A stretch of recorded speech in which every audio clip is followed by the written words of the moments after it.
When it comes to breastfeeding, the general recommendation is to exclusively breastfeed your infant for approximately 6 months, at which time you will start to introduce solid foods and you can continue to breastfeed for as long as feels good for both you and babe. This module will focus on how you can feed yourself while you are breastfeeding. Many women are surprised to know that there are actually some nutrients that you need in higher amounts while you are breastfeeding than even while you are pregnant. I find that often after women deliver, they can get focused on trying to get back to their pre-pregnancy body or trying to get back to feeling normal.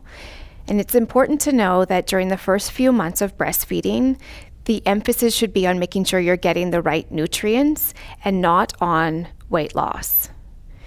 It's not unusual for weight loss to happen during the first 6 months, but anytime it's happening at a faster rate than about 1 to 2 pounds, we do get concerned that perhaps there's not enough nutrition getting into the breast milk. So we want to hold off for the bigger, faster weight loss to happen after the initial 6 months of breastfeeding. When I was a new mom, and I know other new moms feel the same, we are surprised that breastfeeding sessions within the first few weeks can last 45 to 60 minutes. And so I always recommend new moms have a breastfeeding chair or multiple chairs throughout the house where they can set up things like a water bottle, some pre-made packaged snacks, so that when you do have to breastfeed your child, once you sit down, you have some food available to re-nourish yourself while you do that. When it comes to weight loss during breastfeeding, we know that breastfeeding takes approximately 500 to 600 calories per day in terms of the energy production needed for producing breast milk. We want to make sure that women are eating an additional 300 calories, especially during the first 6 months, to make sure we're getting enough nutrients for babe. So that leaves about a 200 calorie deficit, which will allow for a slow and steady weight loss of about 1 to 2 pounds per month in the first 6 months of breastfeeding. One of the nutrients that's needed in the highest amount during breastfeeding is fluid. So on average, breastfeeding moms need about 4 liters of fluid per day. Obviously, that's to help make the fluid in the breast milk. This often is something that we naturally can get.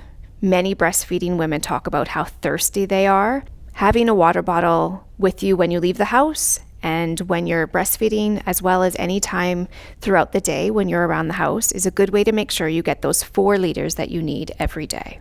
It's important to remember that because of our higher needs of carbohydrate during breastfeeding, it's not the time to start a low carbohydrate diet. If we do, we will be depriving baby of the glucose that it needs for its brain development. When it comes to fat and protein, our needs are the same as they were during pregnancy, meaning that we need approximately 30 to 40% more protein than we needed pre-pregnancy, and we need higher amounts of fat, particularly higher amounts of DHA and EPA, just like we needed during pregnancy. So during breastfeeding, we should try to aim for 2 to 3 servings of fish or seafood per week, and making sure that we are getting a good source of protein with every meal and every snack.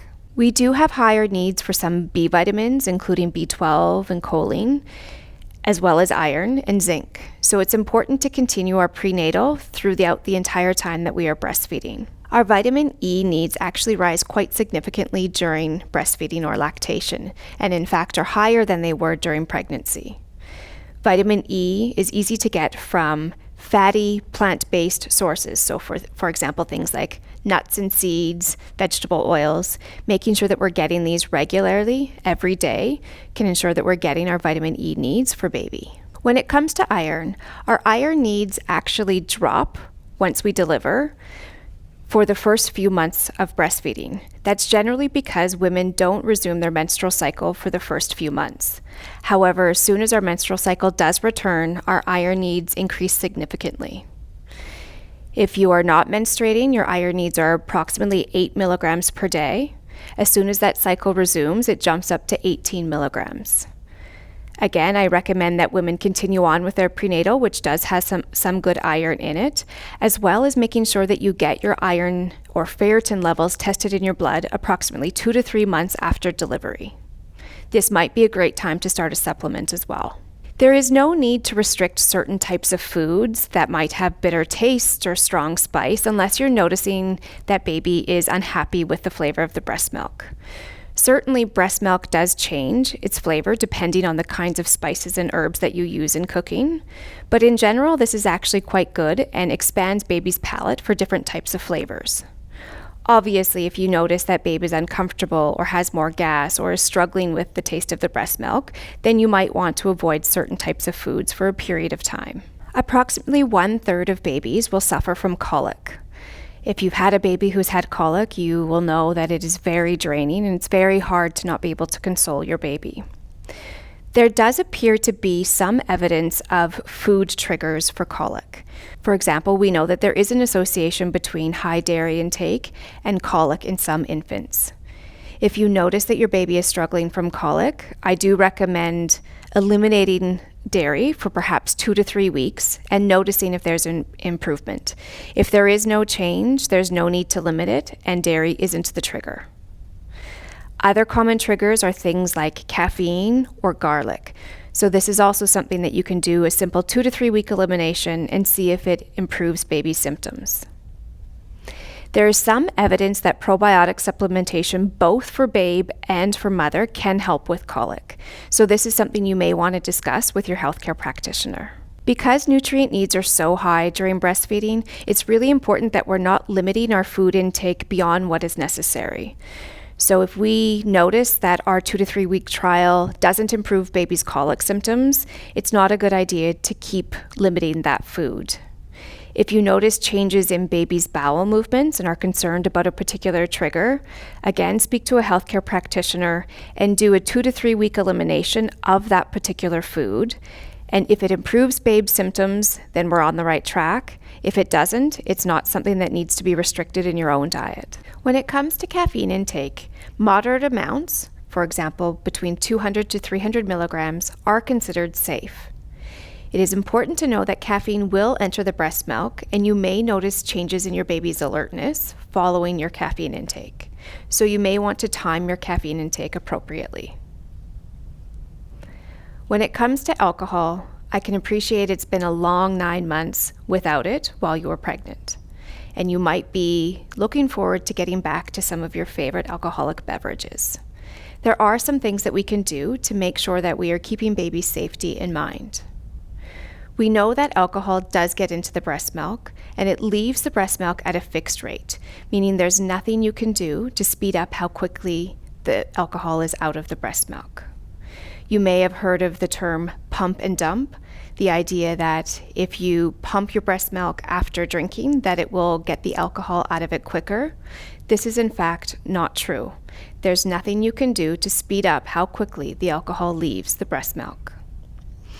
Alcohol is at its peak in the breast milk approximately 30 to 60 minutes after you consume a beverage, and it will be present in the breast milk for about 2 to 3 hours for every drink you have. So for example, if you have 1 alcoholic beverage, there will be alcohol in the breast milk for approximately 2 to 3 hours. If you have 2, it'll be in the breast milk for approximately 4 to 6 hours. So you may want to plan accordingly. For example, you may want to have some stored breast milk that you could feed in a bottle if you plan to have more than a couple of drinks. There are some other factors that will impact how quickly that alcohol leaves the breast milk, including genetics, how much you weigh, what kind of alcohol you had, and whether you had any food with it. In general, we certainly do want to still keep our alcohol intake low while we are breastfeeding, although it doesn't have to be at 0.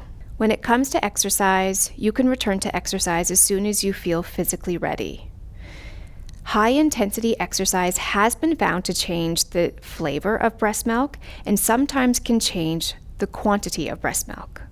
If you notice that this is the case, if you notice that baby seems less satisfied when he or she is feeding after exercise, then you may want to adjust the intensity or the timing of your exercise. It's really important while you're breastfeeding to get to know your baby's cues. Baby will let you know if they're in any discomfort from perhaps some of the foods or the spices that you've eaten. Baby will let you know when they're hungry and when they're full. Know that babies will turn to breastfeeding for reasons other than hunger. They will want to breastfeed when they're tired. They will want to breastfeed when they're in pain. And all of these are really healthy ways to breastfeed. You are not creating any bad habits by choosing to breastfeed babes in these moments. It's also important to realize that breastfeeding is a learned behavior. And what that means is that it doesn't always come naturally for moms or for babes. It can take some practice. There are a lot of support groups available depending on where you live. I would encourage you to check out any local health units, look for a local lactation consultant. Organizations such as La Leche League often have online supports or resources that you can find to get the help that you need. Breast milk is the most nutrient-dense beverage and food for your baby for the first 6 months. There may be reasons why breast milk isn't an option, but if you have the time and the energy, it's worth checking out the supports available to see if you can successfully breastfeed.